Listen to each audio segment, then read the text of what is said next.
और फिर ब्रज द्वारिका मिलन की कथा आई। बहुत करुण प्रसंग है, मैं इसमें नहीं जाऊंगा। 2 दिन से हम करुण ही करुण चल रहे हैं। किशोरी जी से रुक्मणी जी की भेंट होती है, नंद बाबा की वसुदेव जी से भेंट, देवकी मैया की यशोदा जी से भेंट। बहुत अद्भुत प्रसंग है। इस बार जो नाथद्वारा में ठाकुर जी का उत्सव था गिरधर लाल जी का, उसमें यही प्रसंग था, ब्रज द्वारिका मिलन।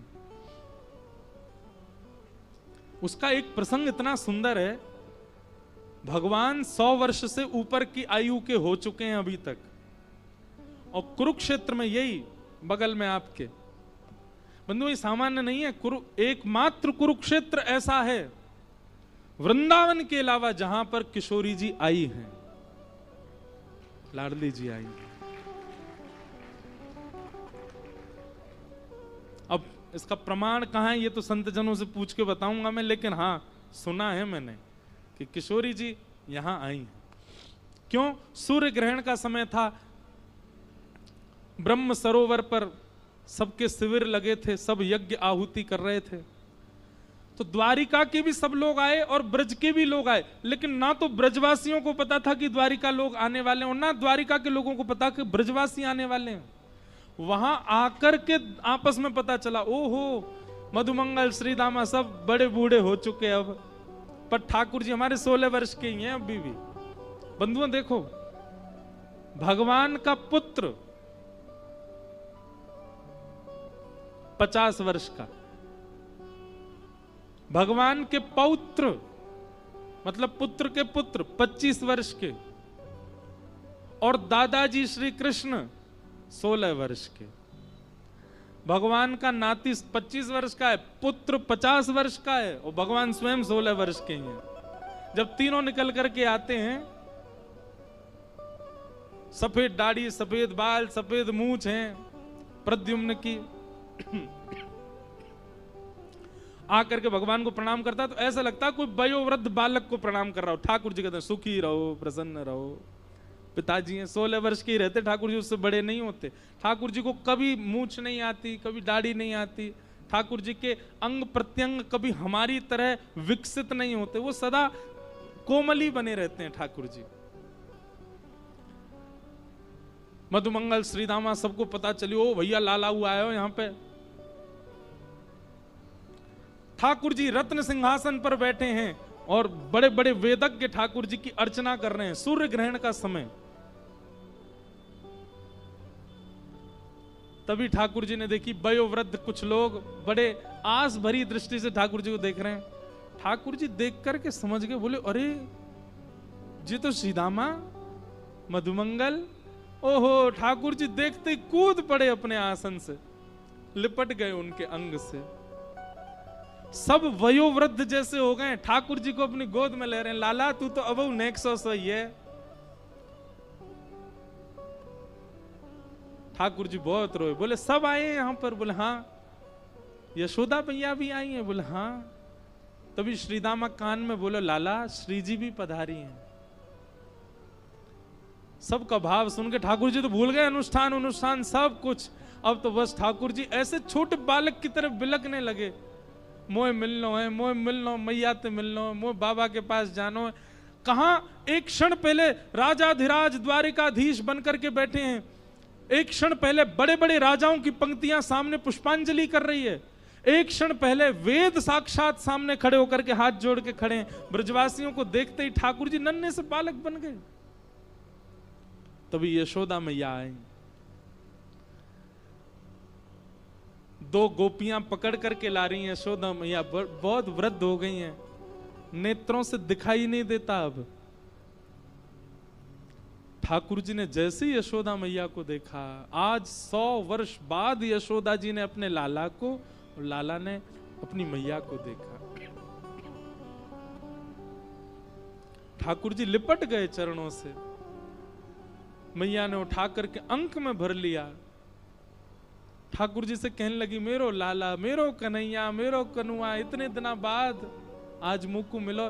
ठाकुर जी गोद में लेट गए यशोदा मैया के, और वक्ष को बार बार यशोदा मैया के वक्ष पर हाथ रखने लगे। बोले मैया मुझे बहुत वर्ष है गए, बहुत याद आई मैया, तू अपनो दूध पिवाए दे। ऐसा वर्णन करते हैं कि अति वृद्धा यशोदा मैया की गोद में जैसे ही ठाकुर जी लेटे, यशोदा मैया के वक्ष से दूध प्रकट होने लगा। 16,108 विवाह हो चुके हैं और हर पत्नी के एक एक पुत्र और कितनी पुत्रियां जन्म ले चुकी हैं। ठाकुर जी दादा बन चुके हैं और उस काल में यशोदा मैया की गोद में बैठकर के अपनी समस्त पत्नियों के सामने, द्वारिका के लोगों के सामने ठाकुर जी दूध पान कर रहे हैं। नन्हे से बालक बन गए, लिपट गए मैया से और दूध पीते पीते ठाकुर जी सो गए गोद में ही, मानो आज 100 वर्ष बाद नींद आई है ठाकुर जी को। अद्भुत है ब्रज द्वार।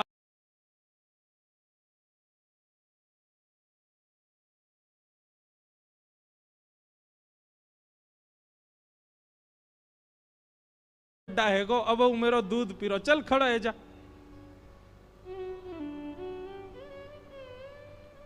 ठाकुर जी नहीं छोड़ रहे मैया को, ना मैया मैं तो से दूर ना जानू, वो तेरे पास ही रहना।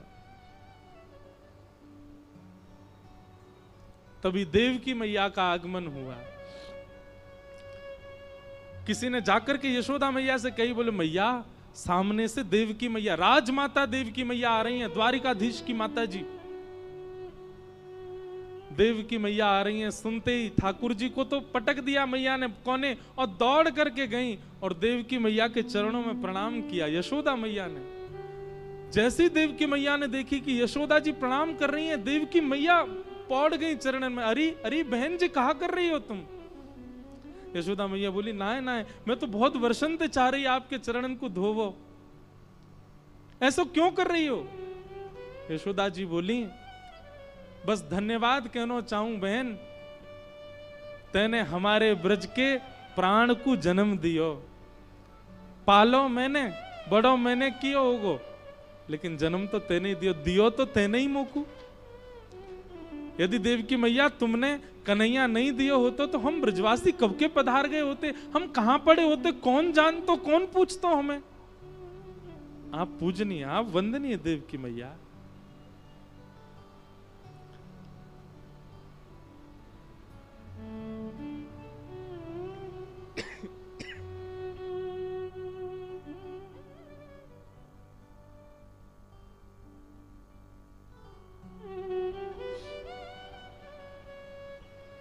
नंद बाबा वसुदेव जी का मिलन हुआ।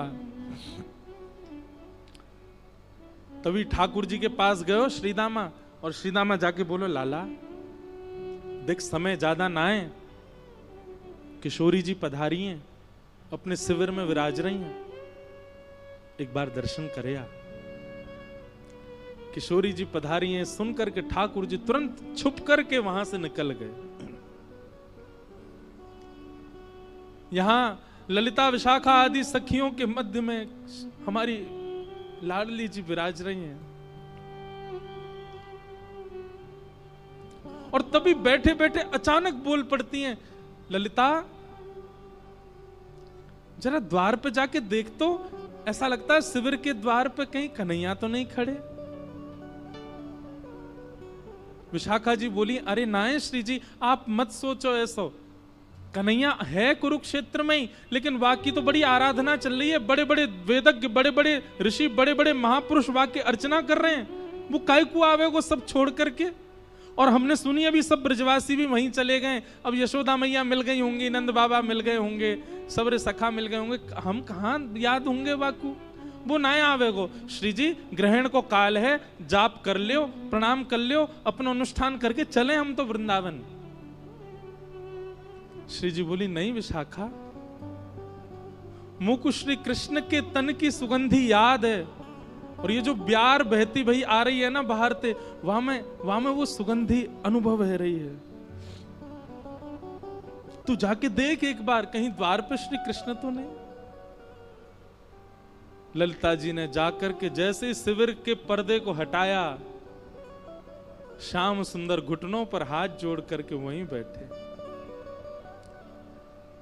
100 वर्ष बाद श्री कृष्ण के वपुः का दर्शन करके, मुखमंडल का दर्शन करके नेत्र लाल पड़े हैं, नेत्रों से छोटे छोटे अश्रु बिंद ठाकुर जी के गिर रहे हैं।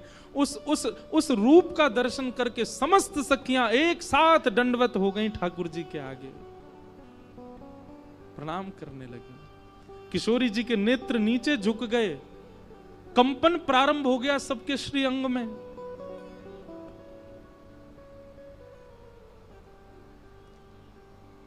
ठाकुर जी भीतर पधारे। किशोरी जी देख नहीं रही हैं ठाकुर जी की ओर, बस कुछ कर रही हैं, रखती कुछ हैं, उठाती कुछ हैं, कहीं चलती हैं, कहीं बैठती हैं, बेसुध सी हो गई हैं, बस नीचे निहार रही हैं, देख नहीं रही ठाकुर जी को। ठाकुर जी किशोरी जी को देख रहे हैं।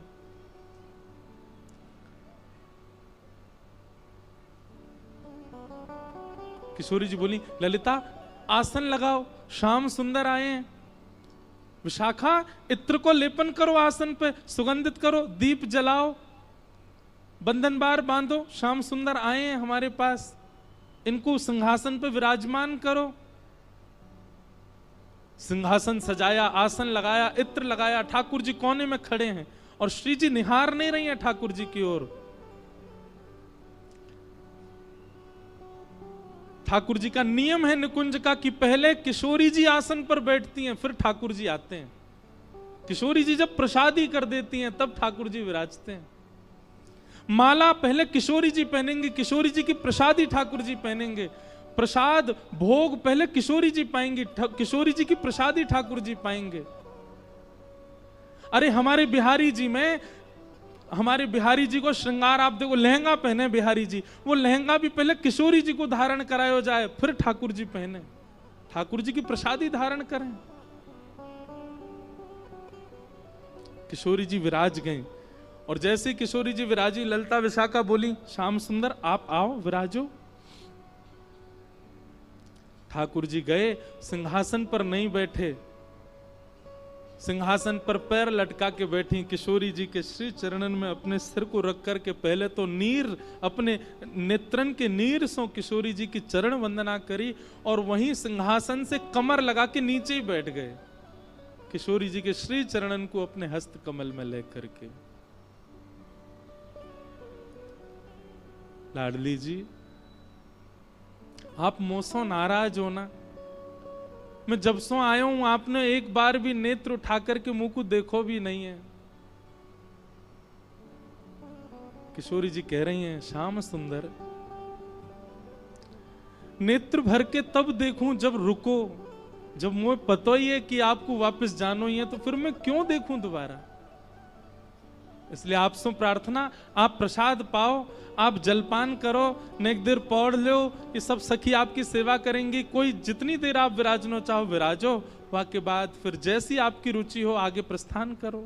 मैं आपको देखूं तो तब ना जब आप टिकवे वारे हो, आपको जानो ही, आप जावे के काजी आए हो, मैं जानू तो फिर मैं क्यों देखूं आपको।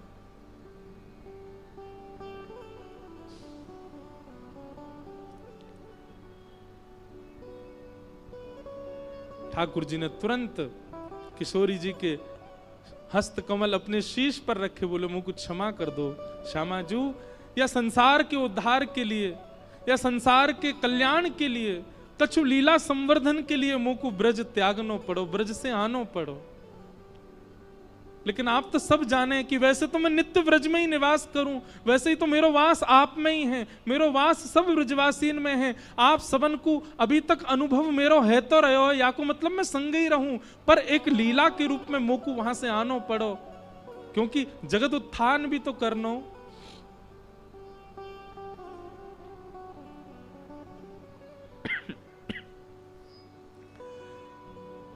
थोड़ी देर में ललिता विशाखा आदि किशोरी जी को सब समझाने लगी।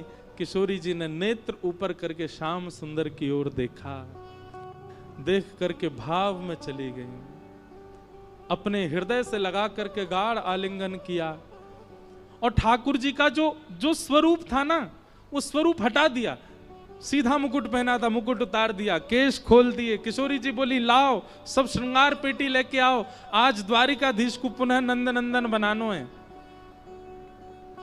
सिर पर टेढ़ो से मुकुट धारण कियो है, पत्रावली को सुंदर श्रृंगार करके श्याम सुंदर को ब्रज के जैसे नंद जी हैं, जैसे लाला हैं, वैसा रूप धारण करायो। अपने नेत्रन कोई काजर लेकर के श्री ठाकुर जी के श्री नेत्रन में लगायो, पैरन में महावर लगाई, सुंदर घेराव पहनायो, पजम्मी पहनाई, ठाकुर जी के हाथ में सुंदर कारी कमरी प्रदान कर दी। वंशी जी ला करके जैसे ही ठाकुर जी को प्रदान करी, सब सखीन ने दंडवत प्रणाम करी। बोलो ब्रज के नंद के लाल की जय हो, रास राशेश्वर भगवान की जय हो। ठाकुर जी के नेत्र सजल है गए, बोले आज वर्षन बाद ये जय जयकार सुनने को मिली है। बोलो लाडली के लाल की, लाल की लाडली की, लाडली लाल दोनों की। सब सखी बलैया लेने लगी, नंद नंदन ब्रज के लाला बन गए। और किशोरी जी कंधे पे भुजा देकर के बगल में ही विराज रहे हैं। ठाकुर जी बोले रास नहीं भयो श्यामाजू, आज रास करें। सब सखीन ने मुद्रा धारण कर ली और मध्य में वही शिविर में ही किशोरी जी के साथ रास विहार कर रहे हैं ठाकुर जी। सब सखियां नेत्रों से, ये सूर्य ग्रहण के समय पर चल रहा है। रुदन करती जा रही हैं गोपियां, किशोरी जी ठाकुर जी सब रुदन कर रहे हैं, पर रास विहार कर रहे हैं, क्योंकि सबको पता है कि थोड़ी देर बाद ठाकुर जी को जानो है।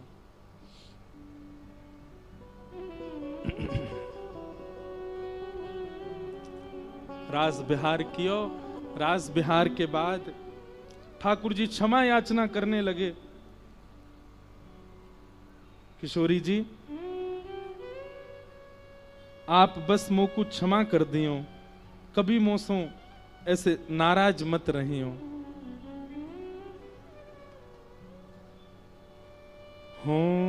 तो दासी नित्य तिहारी, हो तो दासी नित्य, हो तो दासी नित्य तिहारी, हो तो बंधुओं ये पद श्री जी गा रही हैं। ठाकुर जी के चरणों में प्रणाम करती भाई श्री जी कह रही हैं, हे श्याम सुंदर आप कभी मन में ये भाव ये विचार मत लियो कि हम आपसे रुष्ट हैं या आपके प्रति हमारे मन में कोई भी क्रोध की भावना है। कभी श्याम सुंदर ऐसा भाव मन में मत लियो। और किशोरी जी कह रही हैं, हो तो दासी नित्य तिहारी, हो तो दासी। शब्द सुनिएगा, हमारे भारत में प्रकट हुए श्री हनुमान प्रसाद पोद्दार जी, उन्होंने षोडश गीत लिखे। उसमें एक गीत ठाकुर जी गा रहे हैं, दूसरा गीत किशोरी जी गाती हैं, फिर एक गीत ठाकुर जी, दूसरा गीत किशोरी जी। ये 16 गीत श्री जगन्नाथ भगवान के कपाट के पीछे लिखे हैं। रात में ठाकुर जी जब शयन करते हैं तो षोडश गीत का पाठ करके सोते हैं। शब्द सुनिए किशोरी जी क्या कह रही हैं ठाकुर जी से। अगर याद कर सको नित्य अपने ठाकुर जी को सुनाया करो।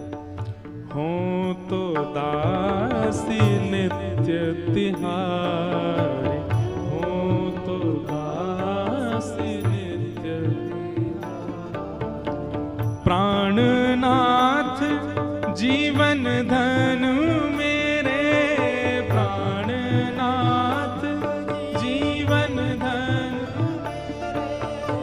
प्राणनाथ जीवन धन मेरे, प्राणनाथ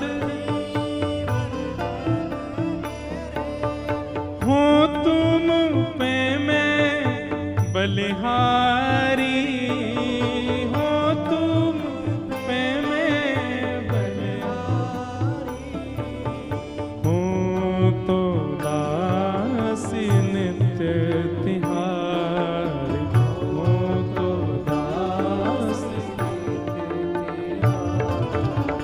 तुमरो सुख ही है मेरो सुख, तुमरो सुख ही,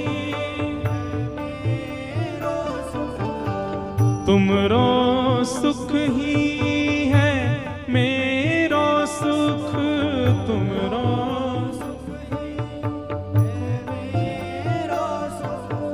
आन न कछु सुख जानो, आन न कछु और कोई सुख मुझे नहीं पता। आप सुखी हो वही मेरा सुख है नाथ। हो तो दासी नित्य तिहार, हो तो दासी। और जो तुम सुखी हो मेरे दुख में, जो तुम सुखी हो जो तुम सुखी हो मेरे दुख में, जो तुम सुखी हो अनुपम सुख हो जानो, अनुपम सुख हो जानो। हो तो दासी नित्य तिहार, हो तो दासी नित्य तिहार, हो तो दासी नित्य तिहार, हो तो दासी।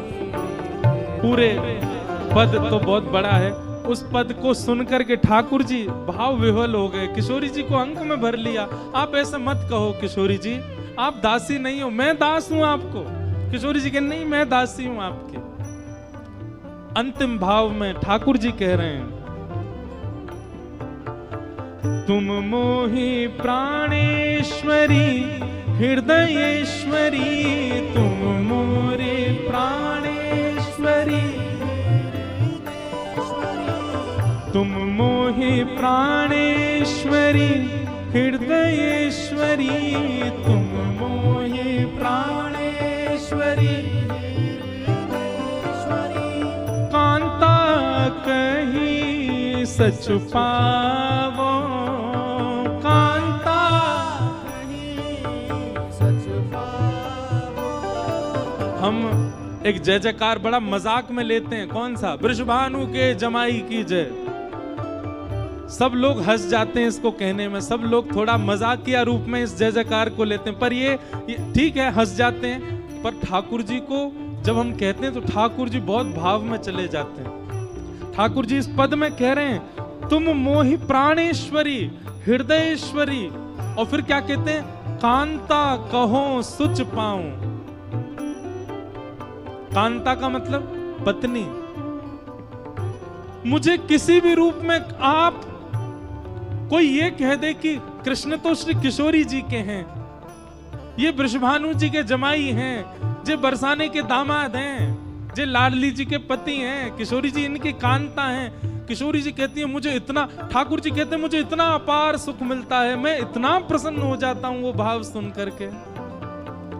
कांता सुनी सुच पावो, कांता सुनी सुच पावो, हो तो दासी नित्य तिहार, हो तो दासी नित्य तिहार। याते हो स्वीकार करो सब, याते हो स्वीकार करो सब, यद्यपि मन मन सकुचावो, यद्यपि मन मन सकुचावो। हे किशोरी जी, मन में मोह बड़ो संकोच होवे, काय बात ते आपको अपने बगल में खड़े करके आपको कांता बोलवे में मुझको बहुत संकोच होवे, पर मनी मन मेरो मन बहुत करे कि कोई यों कह दे वृषभानु के जमाई की जय, कोई यों कह दे श्री राधिका रानी के प्राण धन की जय, कोई यों कह दे बरसाने के दामाद की जय, कोई भी रूप में आप मेरी कांता हो, ये भाव मोसो कोई कह दे मुझको बहुत अच्छा लगे।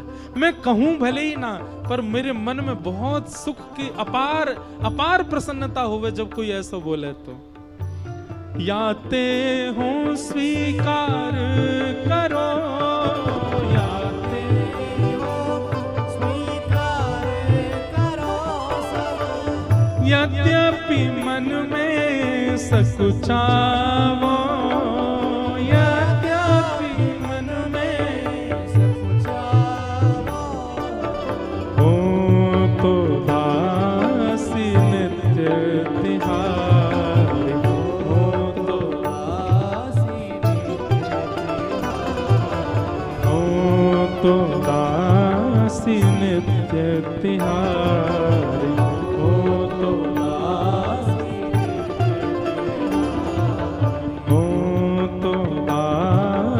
नित्य तिहारी, हो तो दासी।